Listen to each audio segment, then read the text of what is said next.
Registrar costume design and dress making government women polytechnic college Bikaner.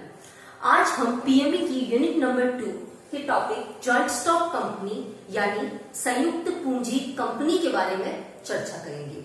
देखिए, हमने पढ़ा था बिजनेस ऑर्गेनाइजेशंस के बारे में कि कई तरह के बिजनेस ऑर्गेनाइजेशन हो सकते हैं, जिसमें सबसे पहले हमने सोल प्रोप्राइटरशिप को डिस्कस किया था। उसके बाद हमने पार्टनरशिप के बारे में पढ़ा और आज third type of business organisation हमारा है जॉइंट स्टॉक कंपनी। तो बच्चों, ये जॉइंट स्टॉक कंपनी होती क्या है? देखिए, जनरली हम इसको जानते हैं कंपनी नाम से, ठीक है। जॉइंट स्टॉक कंपनी यानी कई छोटे छोटे अंशों में पूंजी को मिलाया जाता है और उससे एक कंपनी बनाई जाती है, यानी जॉइंट स्टॉक के रूप में, यानी छोटे छोटे टुकड़ों के रूप में हमने पूंजी एकत्रित की है और उससे हमने एक कंपनी बनाई है। तो ये जो स्टॉक है हमारा, ये क्या है? स्टॉक क्या है? वास्तव में शेयर। कंपनी को बनाने के लिए हमें जितनी कैपिटल मनी चाहिए थी, जितना पैसा चाहिए था, उसको हमने छोटे छोटे भागों के अंदर डिवाइड कर दिया और ये जो छोटे छोटे भाग हैं उनको हमने कहा शेयर्स। ये शेयर्स होते हैं, जब इन्हें सम्मिलित रूप से लिया जाता है तो उसको हम बोलते हैं स्टॉक। शेयर को जब सम्मिलित रूप से लिया जाता है तो स्टॉक, ठीक है। समझ में आया आपको कि जो कंपनी में जो पूंजी लगी है, जो पैसा लगा है कैपिटल मनी के रूप में, वो कहां से आया है? वो पैसा आया है छोटे छोटे शेयर्स के रूप में, और इन शेयर्स को मिलाने से क्या बन गया? एक जॉइंट स्टॉक बन गया, जिससे हमने एक कंपनी शुरू की है। तो कंपनी को समझने के लिए हमें कुछ टर्म्स को समझना जरूरी है। ये टर्म्स हैं शेयर, शेयर होल्डर और बोर्ड ऑफ डायरेक्टर्स। शेयर के बारे में हम लोग बात कर ही चुके हैं कि कंपनी की जो टोटल कैपिटल मनी होती है, कंपनी को बनाने के लिए जितना पैसा चाहिए, वो सारा पैसा एक व्यक्ति से नहीं आता है, बल्कि जितना पैसा हमें चाहिए उसको हम छोटे छोटे भागों में डिवाइड कर देते हैं। इन भागों को कहा जाता है शेयर, और जो भी व्यक्ति इन शेयर्स को खरीदता है वो हमें अपना उसके बदले में पैसा देता है। तो इस तरह से शेयर्स को बेचने से कंपनी के पास में पैसा इकट्ठा हो गया और इस पैसे का यूज करके कंपनी बनाई गई। तो इसलिए इसको कहा जा रहा है जॉइंट स्टॉक कंपनी। समझ में आया ना? यानी बहुत सारे लोगों के संयुक्त रूप से पैसा लगा करके शुरू की गई एक कंपनी जॉइंट स्टॉक कंपनी कहलाती है, ठीक है। तो शेयर्स को हमने समझ लिया कि शेयर्स क्या थे। अब देखते हैं शेयर होल्डर्स कौन है। देखिए, शेयर होल्डर्स कौन है? जिन्होंने कंपनी के शेयर्स को खरीदा और उसके बदले में पैसा दिया, ठीक है। तो शेयर्स को खरीदने वाले जो लोग हैं वो शेयर होल्डर कहलाते हैं। अब वो जो पैसा दे रहे हैं वो कंपनी की कैपिटल मनी है, ठीक है। और कैपिटल मनी कौन देता है? ऑनर देता है। तो यानी जो हमारे शेयर होल्डर हैं, जो कंपनी के लिए कैपिटल मनी इकट्ठा कर रहे हैं, तो वो कंपनी के वास्तव में ऑनर है, यानी कंपनी के मालिक हैं। शेयर होल्डर्स कंपनी के मालिक हैं, ठीक है, जो कैपिटल मनी के लिए पैसा दे रहे हैं। और ये पैसा किस रूप में दिया जा रहा है? शेयर्स के रूप में। शेयर्स के बदले में ये पैसा दिया जाता है। अब हम बात करते हैं बोर्ड ऑफ डायरेक्टर्स। ये बोर्ड ऑफ डायरेक्टर्स, जिसको शॉर्ट में कहा जाता है बीओडी। बीओडी क्या है? देखिए, बोर्ड ऑफ डायरेक्टर्स जो होते हैं वो कंपनी, अब कंपनी के लिए पैसा तो शेयर होल्डर्स ने लगा दिया, लेकिन सिर्फ पैसे से कंपनी नहीं चल सकती। कंपनी को चलाने के लिए एक मैनेजमेंट की जरूरत होती है। तो ये जो मैनेजमेंट का काम है ये करता है बोर्ड ऑफ डायरेक्टर्स, ठीक है। अब ये बोर्ड ऑफ डायरेक्टर्स कहां से आते हैं? तो ये कंपनी के जो ऑनर है, यानी जो शेयर होल्डर्स हैं, ये लोग क्या करते हैं? चुनाव के द्वारा बीओडी को सेलेक्ट करते हैं। मतलब इनकी क्या होती है? एनुअली इनकी मीटिंग होती है, जिसके अंदर बोर्ड ऑफ डायरेक्टर्स को चुना जाता है। अब ये जो बोर्ड ऑफ डायरेक्टर्स जो होते हैं, ये वास्तव में क्या है? कंपनी के मैनेजर्स हैं जो कंपनी को चलाते हैं, और इसके लिए कंपनी इनको क्या करती है? पे करती है, सैलरी देती है, ठीक है। तो इनको कंपनी सैलरी देती है, तो ये कंपनी के मैनेजर हैं, और शेयर होल्डर क्योंकि कैपिटल मनी इन्वेस्ट कर रहे हैं तो ये कंपनी के ओनर्स हैं, ठीक है। अच्छा, तो अब हम बात करते हैं कि कंपनी के रजिस्ट्रेशन से लेकर के क्या प्रोसेस है, रजिस्ट्रेशन को लेकर के। तो देखिए, कंपनी का जो रजिस्ट्रेशन होता है वो एक बहुत ही लंबी और कॉम्प्लेक्स प्रोसेस है, जिसमें बहुत सारी लीगल प्रोसेसेस हमें कंप्लीट करनी होती है। बहुत सारी कानूनी कार्यवाही करके ही कंपनी को रजिस्टर्ड करवाया जा सकता है, ठीक है। तो कंपनी का जो रजिस्ट्रेशन होता है वो बिल्कुल अनिवार्य होता है, करवाया जाना बहुत जरूरी है, और ये आरओसी यानी रजिस्ट्रार ऑफ कंपनी में करवाया जाता है। आरओसी में कंपनी का रजिस्ट्रेशन होता है, और जो कंपनी है उसको चलाने के लिए जो 2 एक्ट बनाए गए हैं, वो पहला है कंपनी एक्ट 1956, ये सबसे पहले बनाया गया था और इसमें कुछ अमेंडमेंट्स करके अब कंपनी एक्ट 2013 जो भी नया आया है। ठीक है, तो इनको आप लोग ध्यान में रखेंगे। अब हम बात करते हैं features of joint stock company, यानी एक जॉइंट स्टॉक कंपनी है, उसके क्या क्या फीचर्स है, उसके क्या क्या गुण है, लक्षण है। तो सबसे पहले हम देखते हैं it is a artificial person और अ सेपरेट लीगल एंटिटी। क्या मतलब हुआ इसका?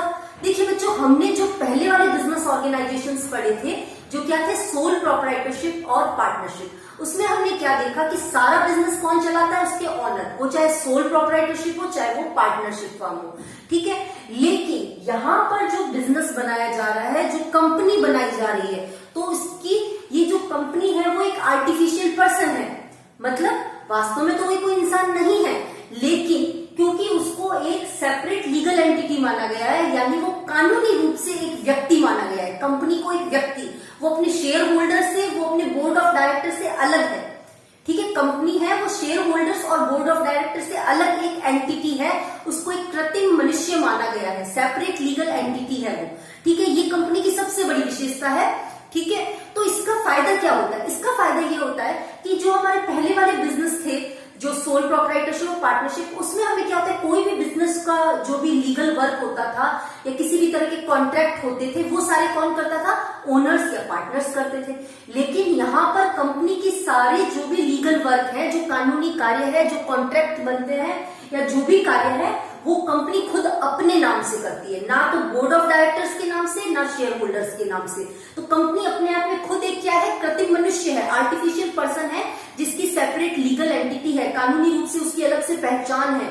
ठीक है, तो ये कंपनी की सबसे बड़ी विशेषता हो गई।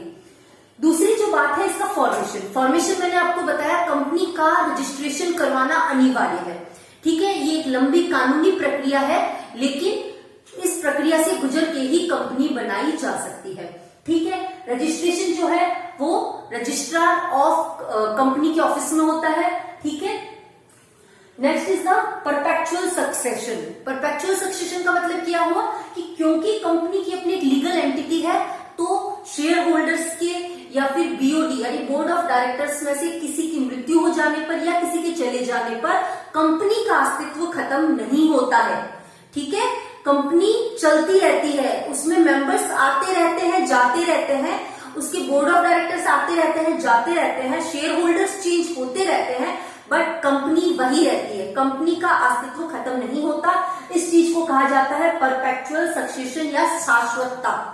ठीक है, next one is the common seal. अब क्योंकि कंपनी को हम एक आर्टिफिशियल पर्सन मान रहे हैं, तो कहीं पर भी कोई पर्सन है, वो कोई भी कार्य करेगा तो वो क्या करेगा, अपने सिग्नेचर, जो उसकी पहचान होती है।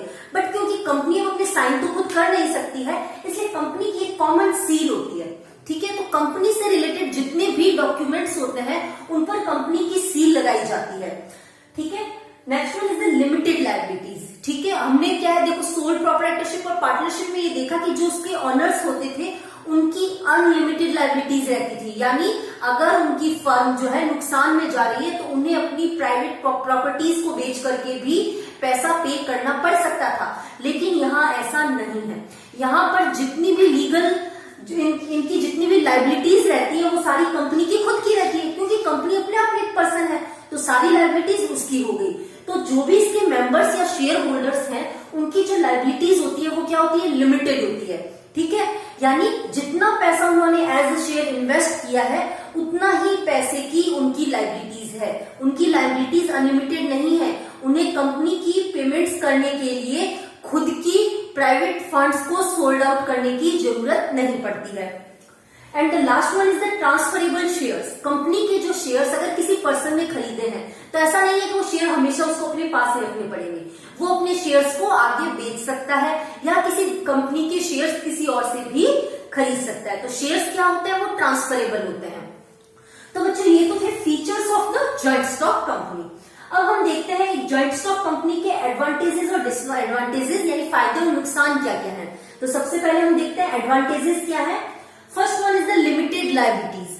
ठीक है, सबसे बड़ा इसका एडवांटेज ये है कि अगर आप एक कंपनी में पैसा इन्वेस्ट करते हो, आप शेयर होल्डर हो, तो आपकी जो लायबिलिटीज है वो लिमिटेड है। आपने जितना पैसा इन्वेस्ट किया है आपको सिर्फ उतने के लिए ही आप पेबल हो, उससे ज्यादा पैसे, उससे 1 रुपया भी ज्यादा आपसे कंपनी ले नहीं सकती है अगर उसे किसी और को पे करना है तो। ठीक है, तो लायबिलिटी सारी किसकी है? कंपनी की खुद की है।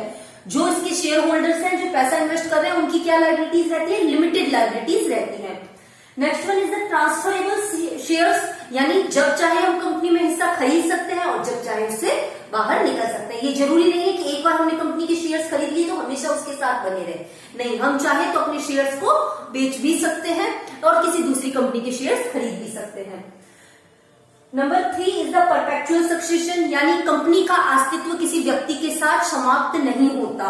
शेयर होल्डर्स आते जाते रहेंगे, मेंबर्स आते जाते रहेंगे, but company as it is चलती रहती है। Fourth one is the professional management. देखिए, कंपनी के बारे में हमने बात की, बोर्ड ऑफ डायरेक्टर्स की। कंपनी क्योंकि एक बहुत बड़ी बिजनेस ऑर्गेनाइजेशन है, तो इसको चलाने के लिए हमें एफिशिएंट मैनेजमेंट का होना बहुत जरूरी है। तो इसके लिए जो बोर्ड ऑफ डायरेक्टर्स बनाए जाते हैं, इसके लिए बहुत ही क्वालिफाइड पर्संस को हायर किया जाता है। कंपनी बकायदा मैनेजमेंट को सैलरी पे करती है उसके काम के बदले में। ठीक है, तो क्योंकि बहुत ही क्वालिफाइड पर्सन कंपनी का मैनेजमेंट देखते हैं, तो ऐसे में कंपनी के जो भी बिजनेस डिसीजन होते हैं वो सही होने के चांसेस ज्यादा रहते हैं, कंपनी के ग्रो करने के चांसेस ज्यादा रहते हैं। तो ऐसे में फायदा किसको मिलता है? शेयर होल्डर्स को, यानी कंपनी में पैसा इन्वेस्ट करना आपके लिए ज्यादा बेनिफिशियल हो सकता है। तो ये तो थे advantages of joint stock company.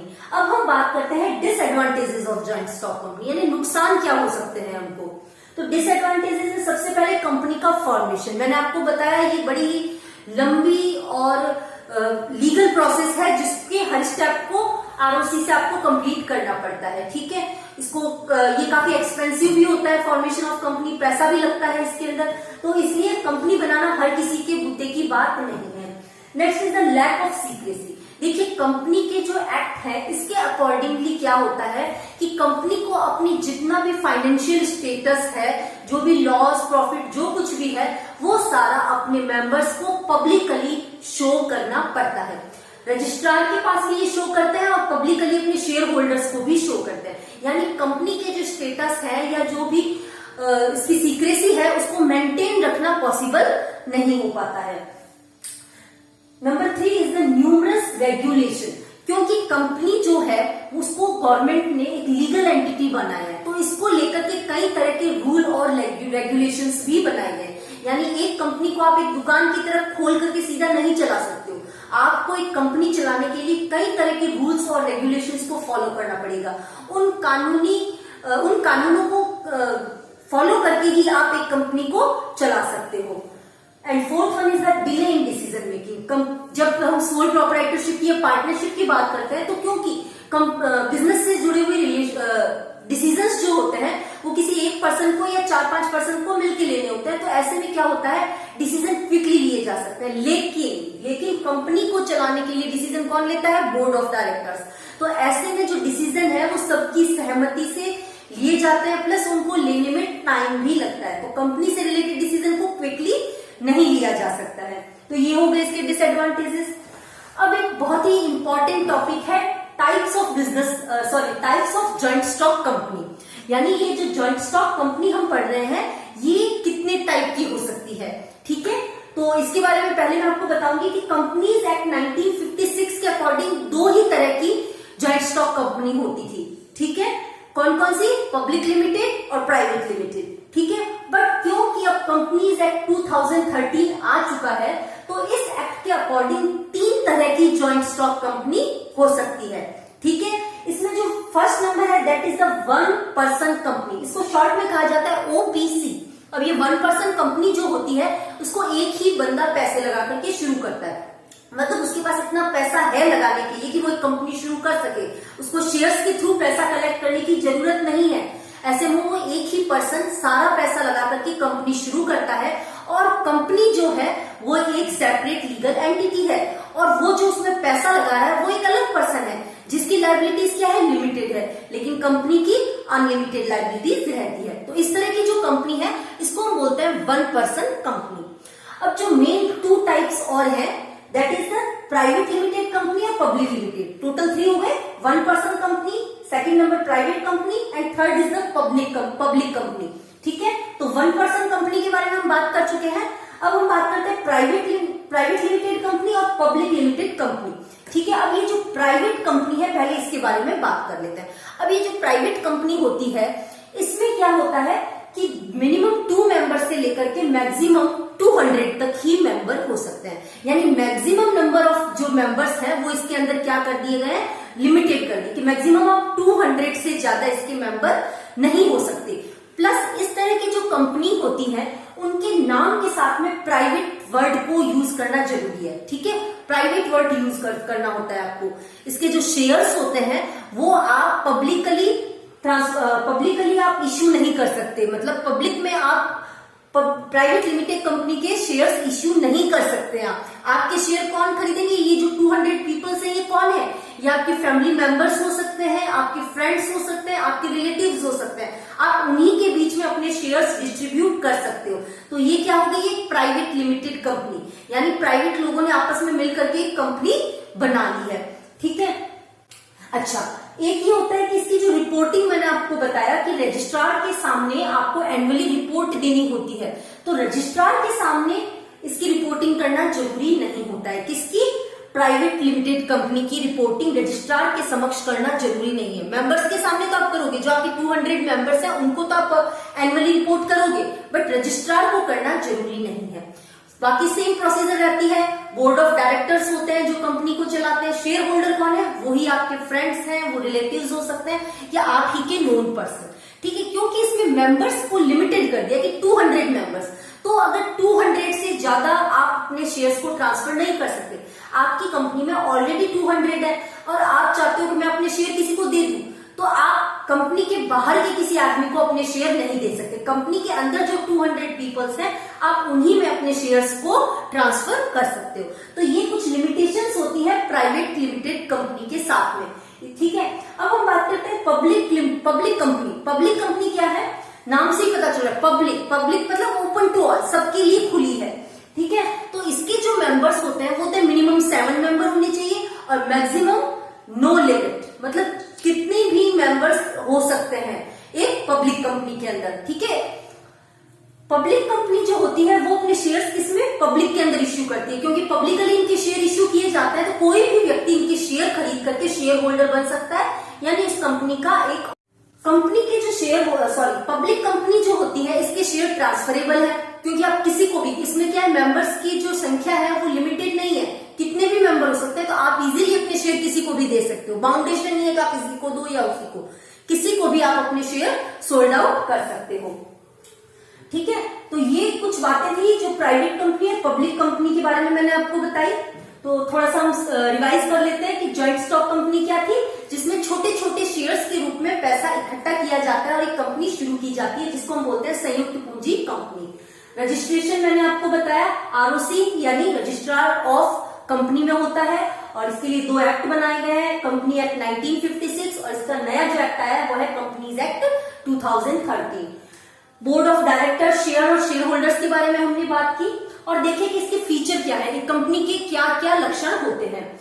उसके बाद में कंपनी के एडवांटेजेस और डिसएडवांटेजेस को हमने देखा और लास्ट में हमने बात की types of joint stock company के बारे में। ठीक है, ये बहुत इंपॉर्टेंट है। इसमें 1% कंपनी जो है अभी 2013 के अंदर ही काउंट हुआ है। ठीक है, तो इसको तो आपको शॉर्ट में देखना है। बाकी मेन इंपॉर्टेंट है प्राइवेट कंपनी और पब्लिक कंपनी क्या होती है, इनमें डिफरेंस आपको पता होना चाहिए। जैसे नंबर ऑफ मेंबर्स, इसके अंदर क्या है, मिनिमम 2 है, उसके अंदर मिनिमम 7 है। इसमें मैक्सिमम मेंबर्स कितने हो सकते हैं, 200 और उसके अंदर कोई लिमिट नहीं है। इसके जो शेयर्स हैं वो 200 जो मेंबर्स हैं उन्हीं के बीच में ट्रांसफर किए जा सकते हैं, किसी बाहर वाले व्यक्ति को नहीं दिए जा सकते। जबकि पब्लिक कंपनी के शेयर्स हैं वो पब्लिकली इश्यू किए जा सकते हैं और किसी भी बंदे को आप अपने शेयर्स दे सकते हो। इसमें जो एनुअल रिपोर्टिंग है वो सिर्फ शेयर होल्डर्स के सामने ही करनी होती है, यानी आपके जो मेंबर है उन्हीं को आपको एनुअली रिपोर्ट करना होता है कंपनी का। लेकिन जो पब्लिक कंपनी है उसकी जो एनुअल रिपोर्ट है वो शेयर होल्डर्स के साथ साथ आरओसी को भी करना जरूरी होता है। ठीक है, तो ये हो गई पब्लिक कंपनी और प्राइवेट कंपनी। तो बच्चों आई थिंक आपको ये टॉपिक अच्छे से समझ में आया होगा कि जॉइंट स्टॉक कंपनी क्या होता है। ठीक है, थैंक यू।